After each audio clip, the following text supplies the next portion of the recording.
आपके channel astrology and science में ज्योतिष और विज्ञान के अंतर्गत आज हम आपको एक बहुत ही महत्वपूर्ण जानकारी देने का प्रयत्न करेंगे। मित्रों, जब कुंडली के ग्रह दोषों का प्रभाव बढ़ जाता है तो निश्चित ही हमें अनेकों प्रकार के कष्ट, समस्याएं, यातनाएं झेलनी पड़ती हैं। हमें जैसे ही उनके विषय में ज्ञात होता है, हमारा प्रथम उद्देश्य और प्रथम जिज्ञासा होती है कि उन ग्रहों से संबंधित उसका उपाय, उसका निराकरण ढूंढ लिया जाए।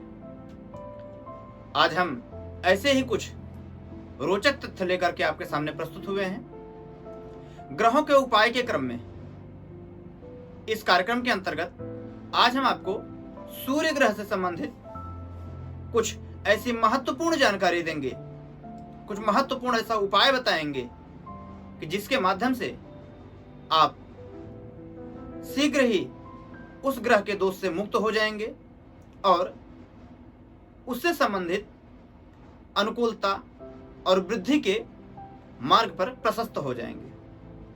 तो बिना समय गंवाए आइए बात करते हैं ग्रह दोष उपाय कार्यक्रम के अंतर्गत सर्वप्रथम सूर्य ग्रह की।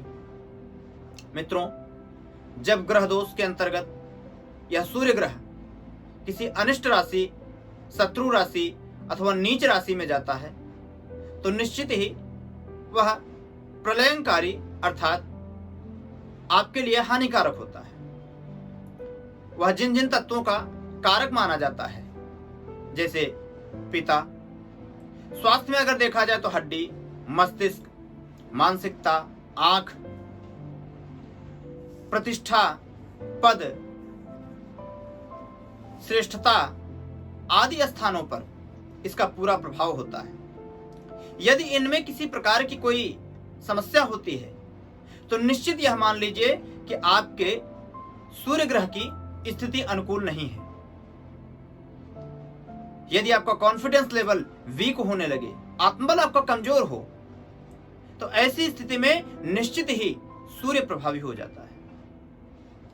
सूर्य की स्थिति अनुकूल नहीं है, भले ही वह शत्रु के साथ में हो अथवा शत्रु से गोचर में उसका प्रभाव पड़ रहा हो, उस पर अनिष्ट पापक ग्रहों की दृष्टियां हो अथवा वह स्वयं नीच का हो, ऐसी बहुत ही दोषपूर्ण स्थिति हो सकती है आपकी कुंडली में अथवा गोचर के प्रभाव में।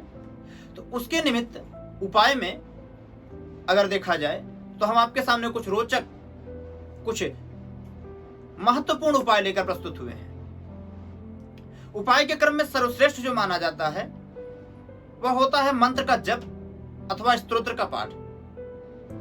दोस्तों, मंत्र जप का क्रम जो होता है वह कहीं ज्यादा ऊर्जावान होता है।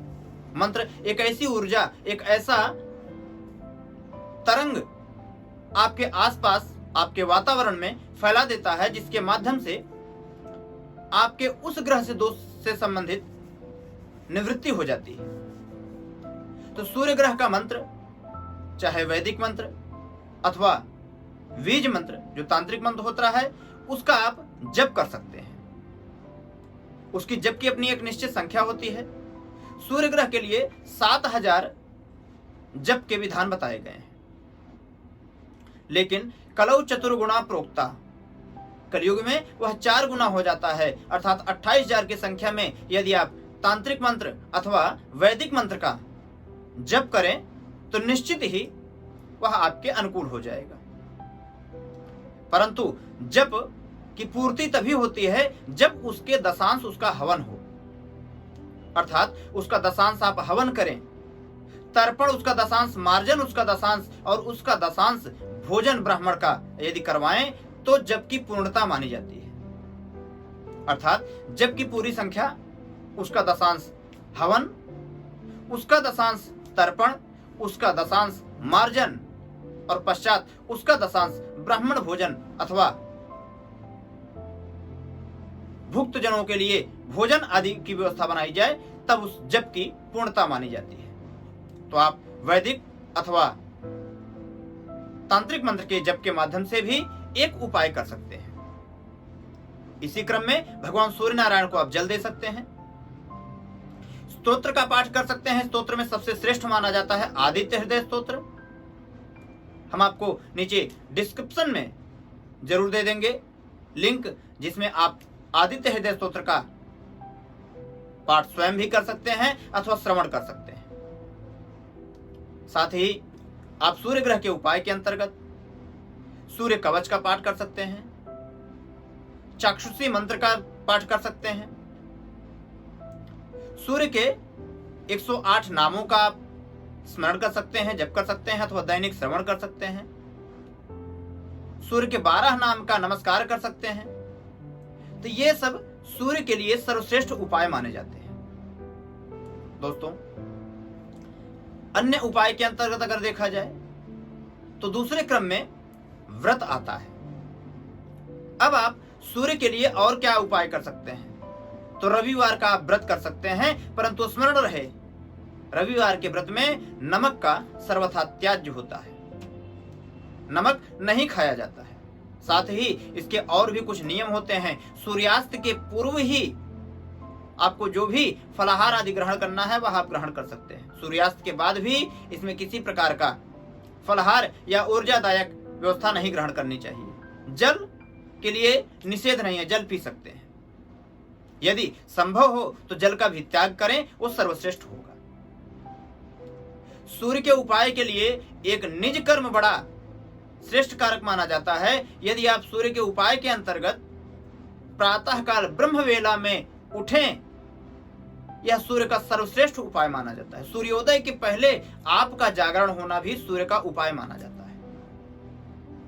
उठ करके अपने नित्य कर्म को करके संध्या गायत्री करना भी सूर्य के उपाय के अंतर्गत आता है, क्योंकि सविता अर्थात सूर्य की उपासना ही गायत्री कहलाती है। इससे निश्चित ही आपके तेज में, आपकी प्रतिष्ठा में, आपके मान मर्यादा में कहीं ज्यादा उन्नति होती है और आपका आत्मबल मजबूत होगा। उपाय के अंतर्गत और भी कुछ क्रम है, जैसे रत्न का धारण करना। अब सूर्य के रत्न की बात की जाए तो माणिक्य अर्थात रूबी इसका मूल रत्न माना जाता है, प्रधान रत्न माना जाता है। रूबी धारण करना चाहिए। यदि आप में रूबी, चूंकि महंगा रत्न होता है, यदि वह उपलब्ध नहीं हो पाता है अथवा किसी कारणवश आप नहीं ले पाते हैं, तो उसके सब्स्टिट्यूट, उसके उपरत्न जरूर पहन सकते हैं। जैसे जरकन वगैरह होता है, लाल जरकन आदि का आप धारण कर सकते हैं, और बहुत सारे ऐसे उसके उपरत्न उपलब्ध होते हैं जिन्हें आप यदि धारण करते हैं तो निश्चित ही वह आपके लिए लाभदायक होता है। गार्नेट होता है, रेड गार्नेट होता है, रेड जरकन होता है, तो वह भी आप उपरत्न के रूप में धारण कर सकते हैं। परंतु रत्न का धारण करने का जो विधान है, रविवार, मंगलवार अथवा गुरुवार के दिन आप रत्न का क्रय करें अर्थात खरीदें उसको, और उसे उचित मुहूर्त में, एक योग्य मुहूर्त के अंतर्गत धारण करें। परंतु धारण करने के पूर्व उसकी कुछ विधि होती है, उसमें सूर्य देव की प्रतिष्ठा की जाती है, वह आप अवश्य कर लें अथवा करवा लें ब्राह्मण आदि के माध्यम से। यदि आपको इस विषय में श्रेष्ठ विशेष जानकारी चाहिए रहेगी तो अवश्य आप कमेंट बॉक्स में लिखिएगा। हम उसके लिए एक प्रॉपर वीडियो बना करके आपको देंगे, किस प्रकार से रत्न की सिद्धि अथवा यंत्र की शुद्धि की जाती है।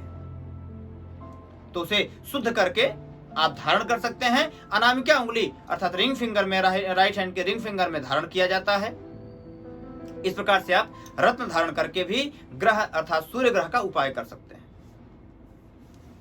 अगला क्रम आता है दान। आप सूर्य से संबंधित वस्तुओं का दान करके भी सूर्य से संबंधित अच्छा लाभ ले सकते हैं।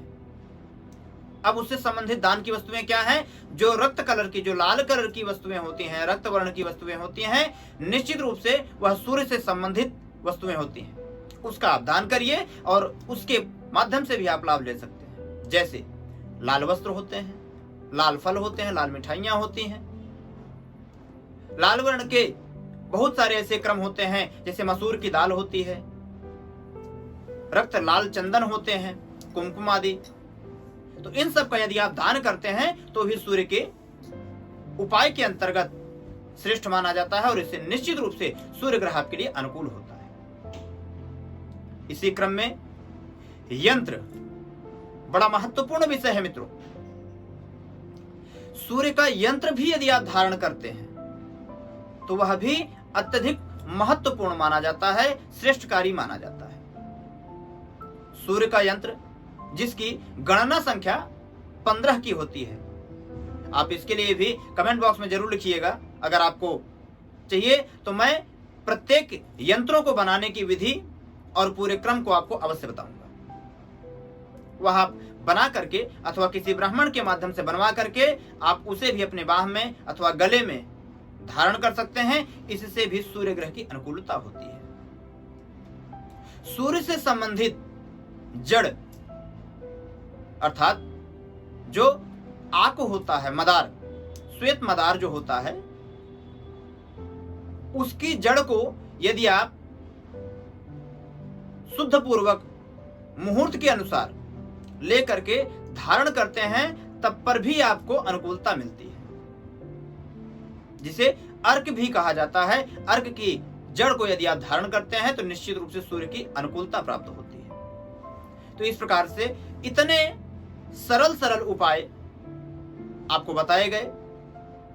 तो यदि सूर्य से संबंधित आपकी कुंडली में, आपके गोचर में अथवा किसी भी माध्यम से आपके लक्षण के अंतर्गत आपको लगता है कि सूर्य आपका कमजोर है तो निश्चित रूप से इनमें से कोई भी एक उपाय आप कर लीजिए और उसका त्वरित प्रतिफल आपको प्राप्त होगा। मित्रों, एक चीज का ध्यान रखिएगा, कोई भी उपाय संसार का हो, श्रद्धा और विश्वास ही सबसे अधिक फलदायी होता है। तो पूरी श्रद्धा और पूरी तन्मयता के साथ यदि आप उपाय करते हैं तो निश्चित ही आपको शीघ्र ही उसका प्रतिफल प्राप्त होता है। तो इस प्रकार से सूर्य ग्रह से संबंधित हमने आपको उपाय बताए। यदि आपकी कोई जिज्ञासा हो तो अवश्य ही कमेंट बॉक्स में लिखें, हम शीघ्र ही उसका उत्तर देने का प्रयत्न करेंगे। वीडियो आपको अच्छा लगा हो तो लाइक करिएगा, सब्सक्राइब करिएगा और बेल आइकॉन के बटन को जरूर दबाइएगा, जिससे हमारा आगामी वीडियो आपको सबसे पहले प्राप्त हो और आपकी उस जिज्ञासा की पूर्ति हो सके। धन्यवाद, नमस्कार।